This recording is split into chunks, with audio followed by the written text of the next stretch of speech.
Human rights വാച്ചിന്റെ report പ്രകാരം 100ഓളം ഫലസ്തീൻ അഭയാർത്ഥികളെയാണ് ജോർദാനിയുടെ തിരിച്ചയച്ചത്. ജോർദാന് പുറമെ ലെബനനും അഭയാർത്ഥി വിരുദ്ധ സമീപനമാണ് സ്വീകരിക്കുന്നത്. ഇറാഖും 1.5 വർഷമായി അഭയാർത്ഥികളെ അനുവദിക്കുന്നില്ല. Human Rights Watch documented around 16 or so forcible deportations of Palestinians back to Syria. And in our latest research for this report, we documented actually 8 cases of deportation. ഫലസ്തീൻകാരെ ബലാത്കാരമായി നാടുകടത്തിയത് ജോർദാന്റെ അന്താരാഷ്ട്ര നിയമങ്ങളുടെ ലംഘനമായാണ് കണക്കാക്കുന്നത്. കലാപം തുടരുന്ന സാഹചര്യത്തിൽ അഭയാർത്ഥികളെ തിരിച്ചയക്കുന്നതും നാടുകടത്തുന്നതും നിയമലംഘനമാണെന്ന് ഹ്യൂമൻ റൈറ്റ്സ് വാച്ച് ചൂണ്ടിക്കാട്ടുന്നു. 1951 ജനീവയിൽ വെച്ച് നടന്ന അഭയാർത്ഥി കൺവെൻഷനിൽ ജോർദാൻ ഉൾപ്പെട്ടിരുന്നില്ല. എങ്കിലും ആർട്ടിക്കിൾ 21 പ്രകാരം ജോർദാൻ ഭരണഘടന അഭയാർത്ഥികളെ തിരിച്ചയക്കുന്നത് നിരോധിച്ചിട്ടുണ്ട്. ഇക്കാര്യം ഔദ്യോഗിക വെബ്സൈറ്റിൽ പ്രസിദ്ധപ്പെടുത്തിയിട്ടുമുണ്ട്. ജോർദാനിൽ ഏതാണ്ട് 6 ലക്ഷം സിറിയൻ അഭയാർത്ഥികളാണ് രജിസ്റ്റർ ചെയ്യപ്പെട്ടിട്ടുള്ളത്.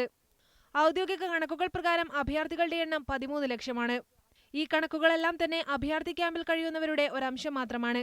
30 പേരിൽ നടത്തിയ അഭിമുഖങ്ങളുടെ അടിസ്ഥാനത്തിലാണ് HRW റിപ്പോർട്ട് പുറത്തുവിട്ടത്. News desk, media 1.